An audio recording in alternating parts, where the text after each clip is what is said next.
Hello. Since taking office, the Biden administration has declared war on oil, coal, and even natural gas, which was responsible for the largest reduction in CO2 emissions in American history. The Biden administration wants 50% of cars sold in America to be electric by 2030, which is only 6 short years away. And there are rumors of pending regulations to restrict the use of natural gas appliances and furnaces. The Biden administration's energy policies are contradictory. They are replacing reliable sources of energy on the grid with unreliable sources. And at the same time, they are placing more burdens on the grid by forcing cars, furnaces, and stoves to electrify. This will not turn out well. It's time to inject some reality into the discussion about how we can move to a cleaner, greener future. Now, by the end of the century, the world will have to generate 5 to 6 times the amount of electricity than it generates today to electrify transportation, support a growing world population, and facilitate technical innovation like artificial intelligence, quantum computing, and the Internet of Things. This cannot be done without a substantial investment in nuclear power. Electricity generated from solar and wind is intermittent. Electricity can't be generated from solar cells at night, when it's cloudy, or when they are covered in snow. And wind turbines don't generate electricity when it's not windy.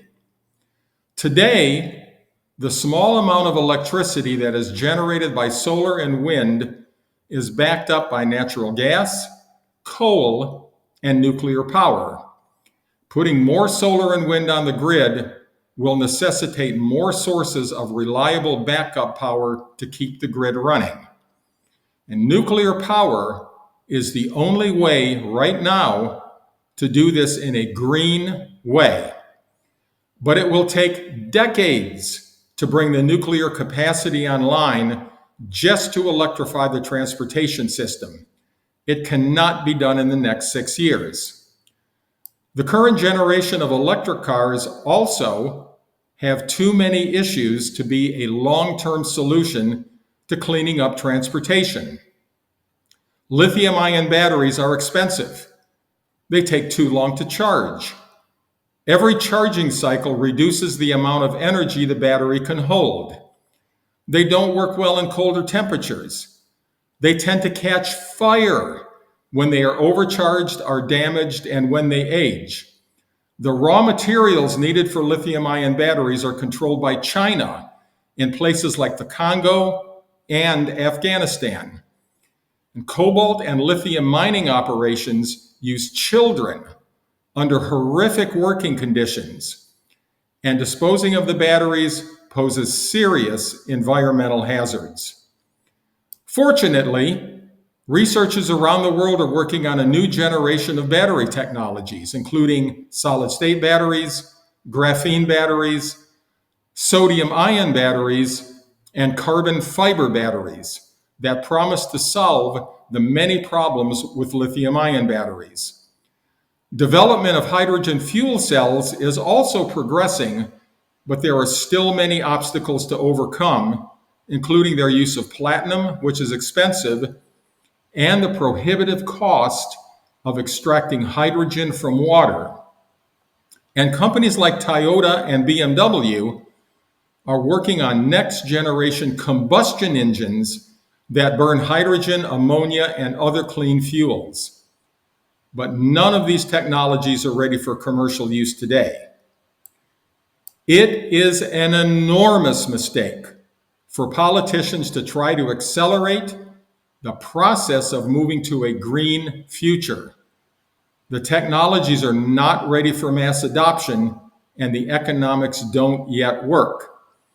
The market should be allowed to progress at the pace the technologies and economics allow.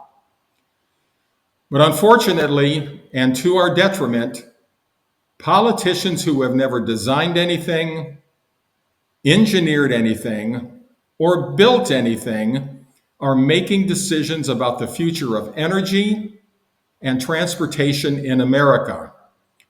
And their reckless decisions will turn out very badly for America.